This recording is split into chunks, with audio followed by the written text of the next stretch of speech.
Hello good morning सभी लोगों को।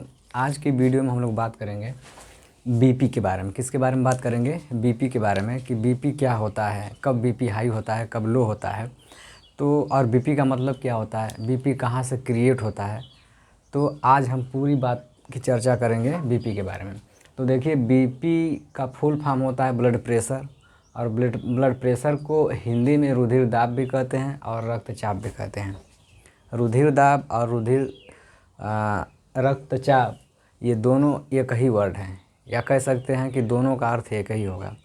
तो देखिए, सबसे पहले ब्लड प्रेशर किसे कहते हैं। बीपी सबको पता होता है, बीपी हाई बीपी लो, लेकिन ये बीपी क्या है, तो आज हम इसकी पूरी डिटेल में चर्चा करेंगे। देखिए, सबको पता है कि जितने भी हाइयर जंतु होते हैं, लेकिन कह सकते हैं बड़े जीवधारी होते हैं, जिसमें हम लोग आते हैं, तो हम लोगों के बॉडी में जो रुधिर होता है यह बंद नलिकाओं में बहता है। किस में बहता है? बंद नलिकाओं में बहता है। तो बंद नलिकाओं में बहता है, तो जो रुधिर होता है, जब बंद नलिकाओं में बहता है तो रुधिर के बहने से नलिकाओं की दीवार पर जो दबाव पड़ता है ब्लड के द्वारा, जैसे मैं कह दूं कि ये हमारी बॉडी की एक नली है, ठीक है, ठीक है, ये हो गया, ठीक है, ये हमारी बॉडी की एक कोई नली है जिसे हम बोलते हैं धमनी। क्या बोलेंगे? धमनी, ठीक है। तो जब इस धमनी के अंदर ब्लड बहता है, क्या बहता है, जब इसमें ये ब्लड बहेगा, इस तरीके से ब्लड बहता है, तो ब्लड के बहने से तो इस दीवार के ऊपर, इसकी दीवार पे, मतलब कह सकते हैं कि ब्लड जब इसमें बहता है तो इस ब्लड का इस दीवार पे जो प्रेशर पड़ता है या जो दबाव पड़ता है, उसी दबाव को हम लोग क्या बोलते हैं? ब्लड प्रेशर बोलते हैं। क्या बोलेंगे? Blood pressure. समझ गए होंगे कि जैसे इसमें ब्लड बह रहा है, तो ब्लड जब बहता है, या कह सकते हैं किसी भी पाइप में जब पानी बहता है, तो उस पानी का दबाव उस पाइप की दीवार पे पड़ता है। बात समझ पा रहे हैं? कि जैसे मैं कह दूं कि किसी पाइप के अंदर कोई पानी बहता है, तो पानी बहने से जो पाइप के बाहरी दीवार पे दबाव पड़ता है, जिसके कारण जो पाइप फूल जाती है। बात समझ रहे हैं? जब जिसके कारण वो पाइप फूल जाती है, तो उसी दबाव को हम लोग क्या कहते हैं? ब्लड प्रेशर कहते हैं। या इसमें कह सकते हैं कि जब धमनी के अंदर रुधिर बहता है, तो रुधिर के दबाव से धमनी जब फूल जाती है, जिस दबाव से, उसी दबाव को हम लोग क्या कहते हैं? ब्लड प्रेशर या रुधिर दाब कहेंगे। क्या कहेंगे? रुधिर दाब कहेंगे। समझ गए होंगे। अब हम लोग चर्चा ये करेंगे कि यह ब्लड के अंदर प्रेशर आता कहाँ से है। ब्लड जो बहता है, यह प्रेशर आता कहाँ से है? तो इसके लिए हमें जानना पड़ेगा हार्ट के बारे में। किसके बारे में जानना पड़ेगा? हार्ट के बारे में। नॉर्मली सभी लोगों को पता होगा कि जो हमारा हार्ट होता है, यहाँ पर जैसे मैंने लिखा है हार्ट, तो इसके पहले वाले वीडियो में मैंने बताया था कि हार्ट के 4 चेंबर होते हैं। तो ऊपर वाले भाग को हम लोग क्या बोलते हैं? अलिंद बोलते हैं। क्या बोलते हैं? अलिंद बोलते हैं। और नीचे वाले भाग को क्या बोलते हैं? नीलय बोलते हैं। क्या बोलेंगे? नीलय। इंग्लिश की बात करेंगे तो इसे वेंट्रिकल बोलते हैं। क्या बोलेंगे? वेंट्रिकल बोलते हैं। इसे हम अर्किल बोलते हैं। क्या बोलते हैं? अर्किल। तो जो राइट साइड पे होगा, जैसे मैं कह दूं यहाँ पे ये राइट है और ये भी राइट है, और यहाँ पर लेफ़्ट हो जाएगा। यहाँ पे मैं क्या कहूँ, यहाँ पर ये हमारा लेफ़्ट हो जाएगा, लेफ़्ट अर्किल हो जाएगा, और यहाँ पर क्या हो जाएगा? वेंट्रिकल। क्या हो जाएगा? वेंट्रिकल, मगर लेफ़्ट होगा। क्या होगा? लेफ़्ट। तो मैंने इसके पहले वीडियो में बताया था कि जो मानव का हृदय होता है, मानव के हृदय में कितने चेंबर होते हैं? मैंने बताया था 4। तो आप काउंट कर सकते हैं, 1 2 3 4, 4 हो गए।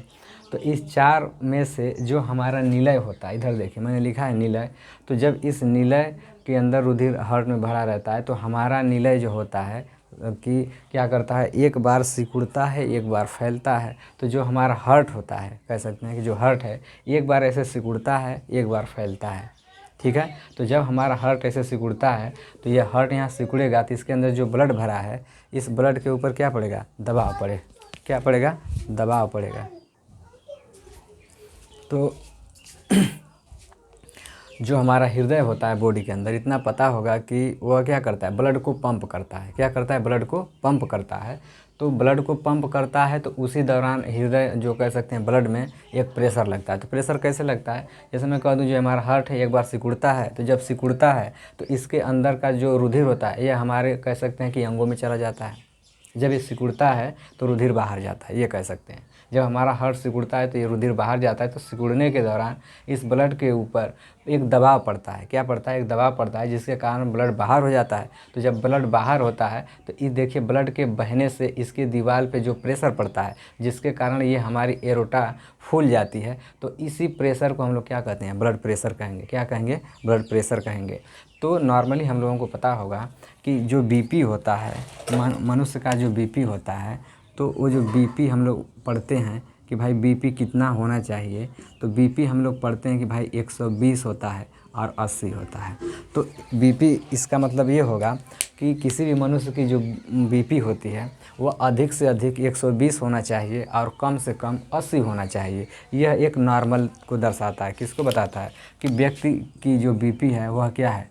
नॉर्मल है। क्या है? नॉर्मल है। बात समझ में आ रही है? ये नॉर्मल को दर्शाता है। तो अब हम लोग बात करेंगे कि 120 है क्या और ये 80 है क्या। 120 और 80 है क्या? तो मैं आपको बता दूं कि जब हमारा हार्ट एक बार जो हमारा हार्ट होता है, इसको हटाई यहाँ से, तो जैसे मैं कह दूं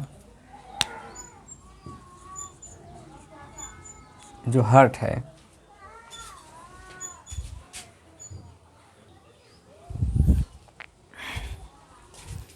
देखिएगा, तो यहाँ पर मैंने लिखा हार्ट, और हार्ट में देखिए हार्ट एक बार क्या करता है? कंस्ट्रक्ट करता है। क्या करता है? कंस्ट्रक्शन करता है। क्या करता है? कंस्ट्रक्शन। कंस्ट्रक्शन का मतलब होता है प्रकुंचन करता है। क्या करता है? प्रकुंचन करता है। तो इसके बाद जो ब्लड होता है, जो ब्लड होगा, ये हमारा कह सकते हैं कि हार्ट से बाहर चला जाता है। कहाँ चला जाता है? बाहर। अभी बता रहे हैं बाहर जाएगा। इधर देखिए, यहाँ पे मैंने लिखा है हार्ट का कंस्ट्रक्शन का मतलब होता है प्रकुंचन। प्रकुंचन का मतलब होता है, भाई यहाँ पर नहीं समझ में आ रहा था, इसका मतलब होता है सिकुड़ना। क्या होता है? सिकुड़ना। तो जब हमारा हार्ट ऐसे सिकुड़ता है तो ब्लड बाहर जाता है। तो वही मैंने लिखा है कि ब्लड क्या हो जाएगा? बाहर, यानी अंगों में चला जाएगा। कहाँ चला जाएगा? अंगों में। और यही हार्ट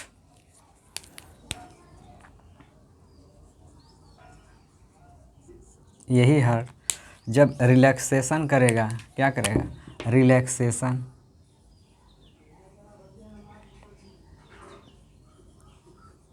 रिलैक्सेशन करेगा तो जो ब्लड होगा वह ब्लड क्या करता है? वह अंदर आता है। क्या आता है? अंदर आता है। अब कहाँ से अंदर आता है मैं बता रहा हूँ। देखिए, इसका मतलब होता है शिथिलन। क्या होता है?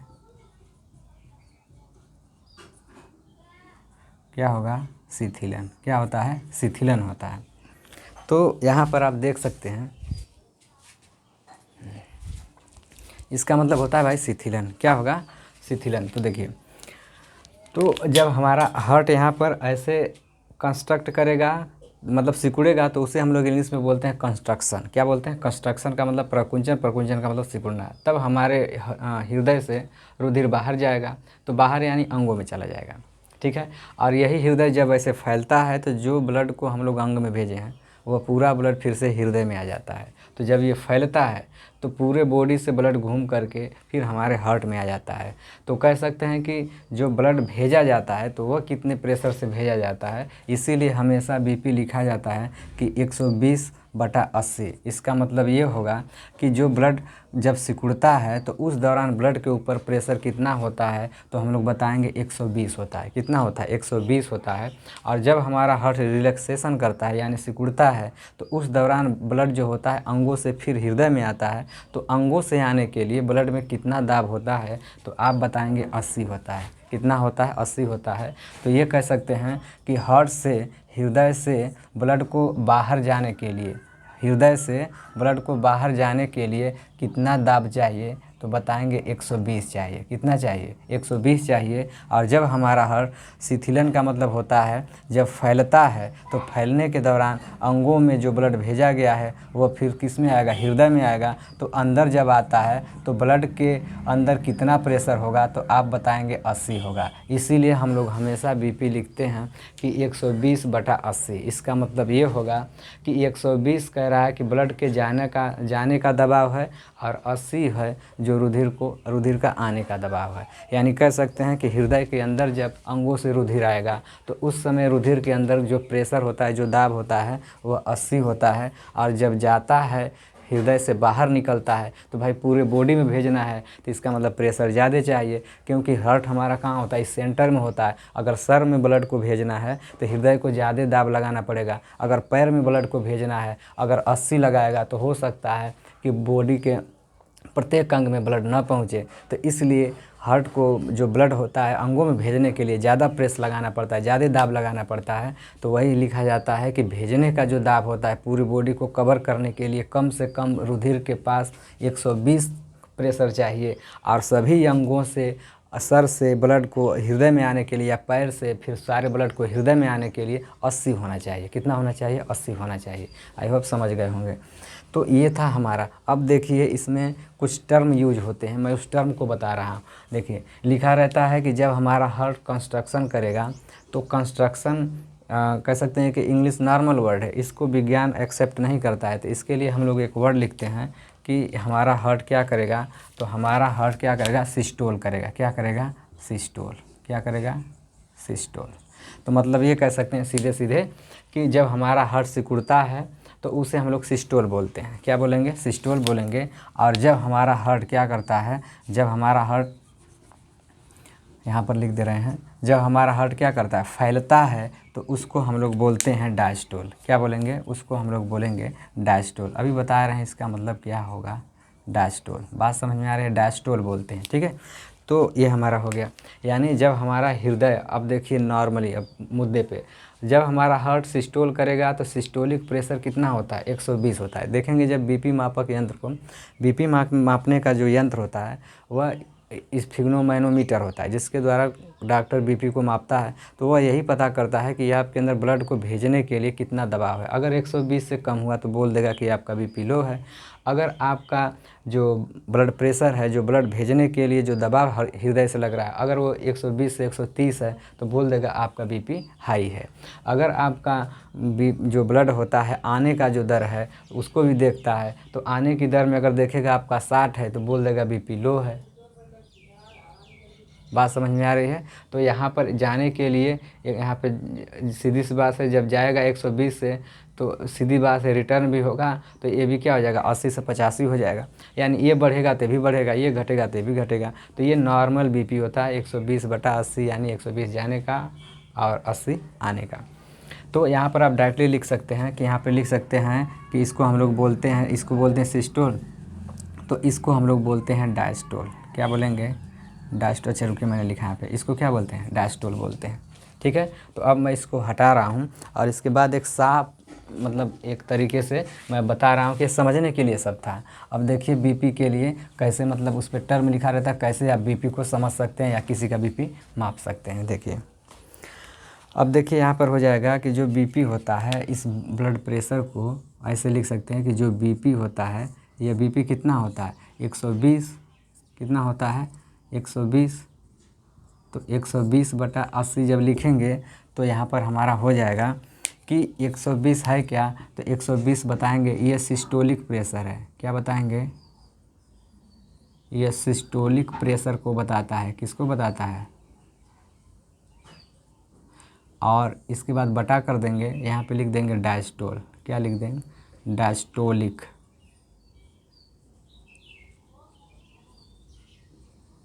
Diastolic pressure. अब बात समझ में आ रही है?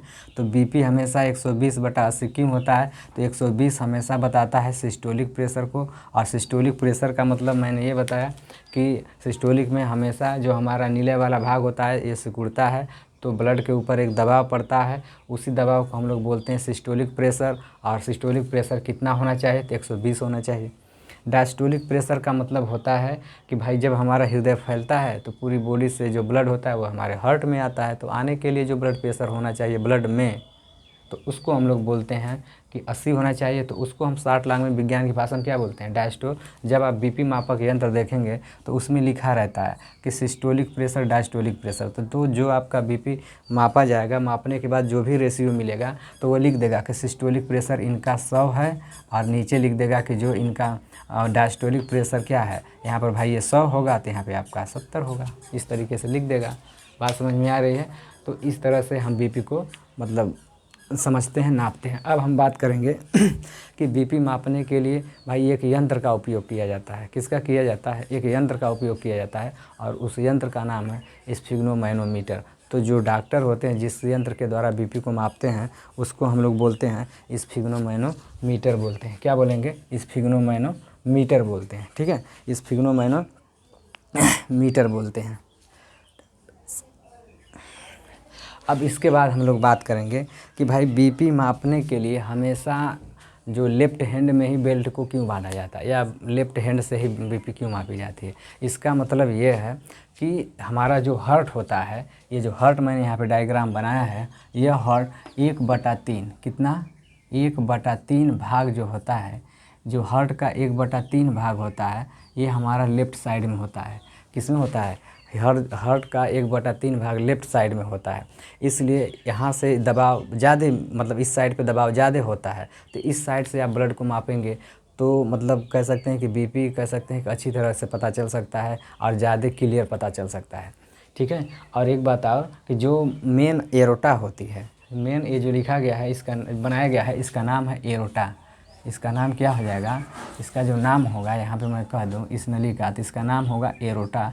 एरोटा का मतलब ये हो गया, इसी के द्वारा हृदय से, इसी के द्वारा आप कह सकते हैं कि जो हृदय है, इसी के द्वारा हृदय से ऑक्सीजन यानी शुद्ध ब्लड निकल करके पूरी बॉडी में जाता है। तो जब ये इसी के द्वारा जाता है तो ये किस साइड से निकलता है बताएंगे? जो हमारा लेफ़्ट साइड हार्ट का है उस साइड से निकलता है। तो इसी के प्रेशर को हम लोग मापते हैं। तो इसलिए हम लोग क्या करते हैं कि लेफ़्ट हैंड में बांध देते हैं, बेल्ट लगा करके बांधते हैं, और क्योंकि इधर अच्छा खासा प्रेशर होता है। अगर आगे जा कहेंगे राइट साइड से क्यों नहीं मापते हैं, तो राइट साइड में जाएंगे तो इसकी एक एक शाखा मिलेगी। क्या मिलेगी? ये जा करके आगे जो एरोटा है ये आर्टरी में डिवाइड हो जाती है, और आर्टरी अलग अलग अंगों में ब्लड को लेके जाती हैं। तो ब्लड प्रेशर को नापने के लिए आपको अलग अलग आर्टरी का नापना पड़ेगा। इसलिए हम लोग क्या करते हैं, जो मेन शाखा है उसी को हम लोग क्या करते हैं, उसी से माप लेते हैं। बात समझ में आ रही है? तो दो रीजन, हृदय का 1/3 हिस्सा लेफ्ट साइड में होता है, जो हमारे बॉडी में ब्लड को सप्लाई करती है, वो एरोटा या वह नली भी लेफ्ट साइड में होती है। इसलिए हम लोग क्या करेंगे, लेफ्ट साइड से मापते हैं। अगला पॉइंट ये होगा कि स्फिग्नोमैनोमीटर होगा, मतलब बीपी मापने का जो हमारा यंत्र होता है, जो बीपी मापने का यंत्र होता है उसे हम लोग बोलते हैं स्फिग्नो। क्या बोलते हैं? स्फिग्नोमैनोमीटर बोलते हैं। क्या बोलेंगे? मीटर। ये हमारा हो जाएगा, ये उस यंत्र का नाम है जिसके द्वारा हम बीपी को मापते हैं। इसके बाद हम लोग बात करेंगे कि सबसे पहले, यानी सबसे पहले बीपी का अध्ययन या ब्लड प्रेशर का अध्ययन कौन किया था? तो डॉक्टर हेल्स ने किया था। किसने किया था? यहाँ पे मैं लिख दूँ कि DR हेल्स। किसने किया था?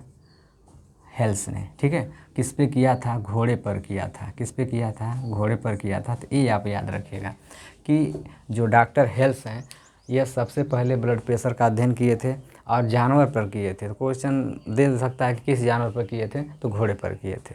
बात समझ में आ रही है?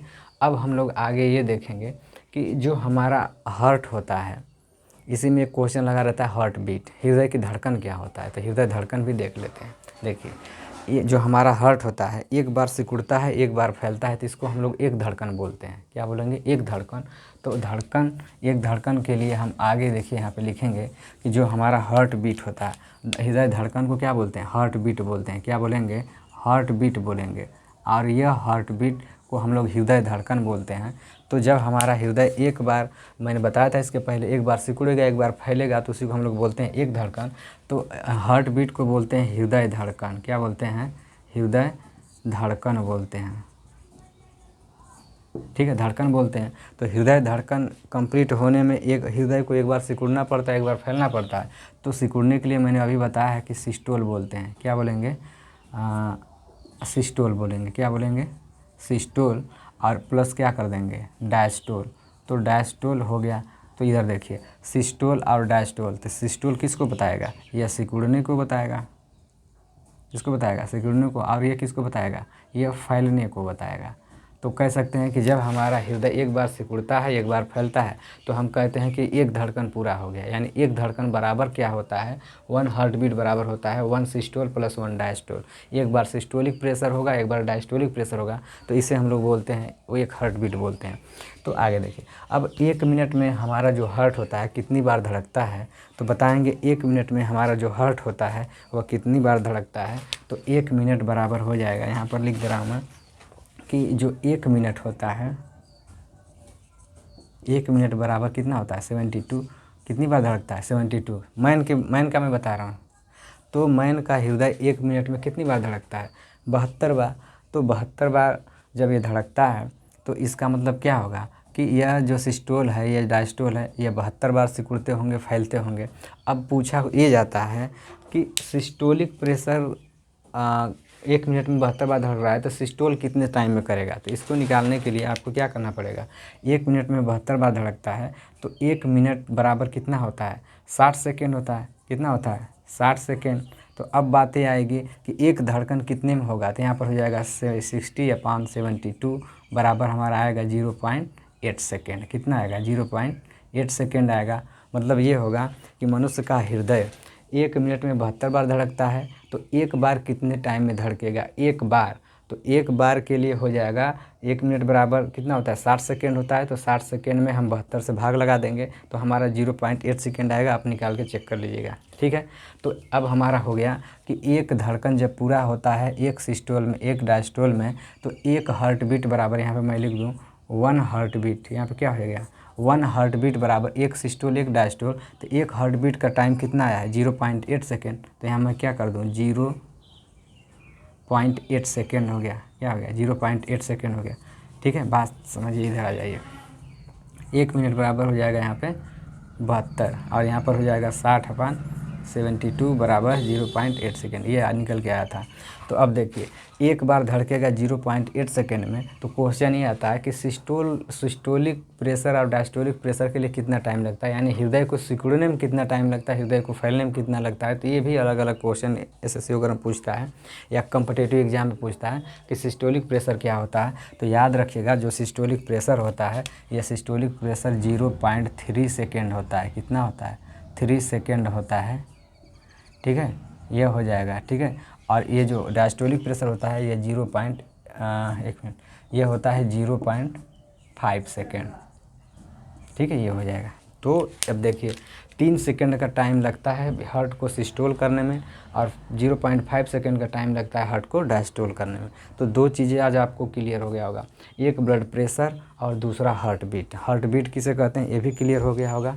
और आपका जो यहाँ पे हार्ट बीट होता है ये भी क्लियर होगा। और हार्ट बीट में कितने टाइम का सिस्टोल प्रेशर होता है वो भी पता हो गया कि भाई 1 मिनट में 72 बार धड़कता है। तो 1 मिनट में जब 72 बार धड़कता है, एक सिस्टोल एक डायस्टोल हो गया, तो 0.3 सेकेंड का लगता है, इसमें कितना लगता है? 0.5 का। अब एक बात सुनिए कि बीपी हाई होने का जो रीज़न क्या है। तो बीपी हाई होने के बहुत सारे रीज़न हैं। ओल्ड लोगों की बीपी हमेशा हाई होती है और बच्चों की बीपी हमेशा कम होती है। तो ओल्ड आदमी का बीपी कह सकते हैं कि ये, यानी सीधे सीधे कहेंगे कि एज का प्रभाव पड़ता है बीपी के ऊपर, ठीक है। एज अधिक हो जाएगी तो आपका बीपी हमेशा हाई रहेगा।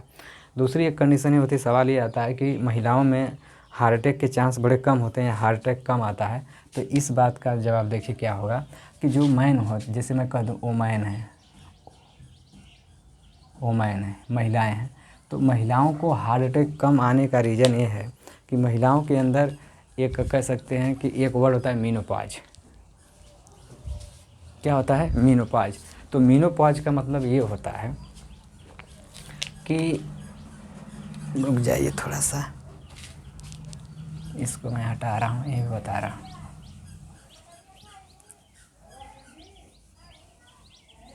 ठीक है, देखिए एक वर्ड होता है महिलाओं में मीनोपॉज, इसका मतलब क्या होता है? मीनोपॉज, ठीक है, मीनोपॉज। तो मीनोपॉज का मतलब ये होता है कि भाई इसका कनेक्शन हार्ट अटैक से है कि महिलाओं को हार्ट अटैक मतलब कम आता है, बहुत कम आता है, और पुरुष को ज़्यादा आता है। तो इसका मतलब ये होगा कि मेनोपॉज घटना का मतलब ये होता है कि महिला के अंदर 45 कितना 45 से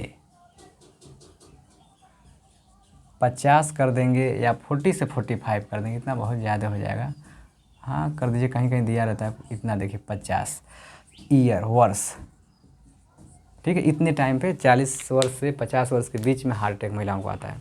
इसके पहले नहीं आएगा। इसका रीज़न है मेनोपॉज का मतलब होता है कि हर महिला के अंदर एक एमसी साइकिल चलती है। क्या चलती है? MC cycle. और इस साइकिल का मतलब ये होता है जिसे मेंस्ट्रुअस साइकिल बोलते हैं।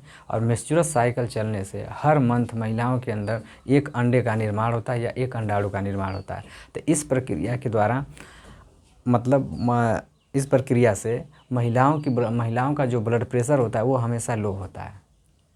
बात समझ में आ रही है? इसी के कारण महिलाओं का जो ब्लड प्रेशर होता है वह क्या होता है? वह लो होता है।